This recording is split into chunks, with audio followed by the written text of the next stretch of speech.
लोकसभा चुनाव के ऐलान होने में सिर्फ 12 दिन बचे हैं, इसलिए यूपी में चुनावी गहमागहमी चरम पर है। आज राज्यसभा चुनाव के लिए वोटिंग हो रही है, जहां सपा की एक सीट पर पेंच फंसा हुआ है।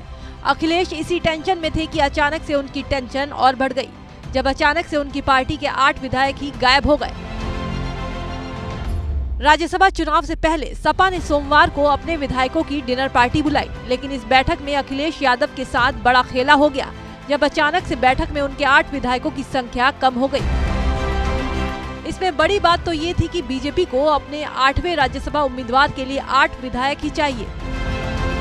सूत्रों से खबर है कि सपा की डिनर पार्टी में नहीं पहुंचने वाले विधायकों में चायल विधानसभा सीट से सपा की विधायक पूजा पाल, गायत्री प्रजापति की पत्नी महाराजी देवी, विधायक राकेश पांडे, मनोज पांडे, विनोद चतुर्वेदी और अभय सिंह समेत 8 विधायक हैं। कहा तो ये भी जा रहा है कि उत्तर प्रदेश में बीजेपी ने बड़ा गेम प्लान तैयार किया है, तभी तो यूपी के डिप्टी सीएम केशव प्रसाद मौर्य जीत का दावा कर रहे हैं।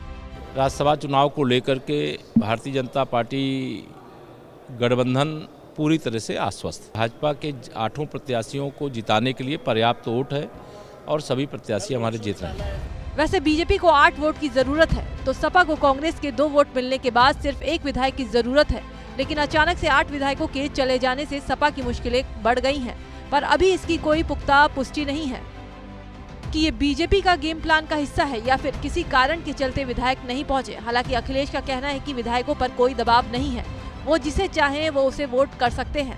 सरकार की कोशिश होगी और हर तरह का दबाव बनाएगी सरकार, लेकिन विधायक अपनी मर्जी से वोट डालेंगे। उन पे दबाव नहीं चलेगा, दबाव नहीं चलेगा। पर अगर सपा की 8 विधायक क्रॉस वोटिंग करते हैं तो राज्यसभा में बीजेपी की 8वीं सीट पक्की हो जाएगी। वैसे तो आज शाम तक पूरी तस्वीर साफ हो जाएगी कि बीजेपी को 8वीं सीट मिलती है या फिर सपा अपने विधायकों को थामकर 1 वोट का जुगाड़ कर अपनी तीसरी सीट पक्की करती है।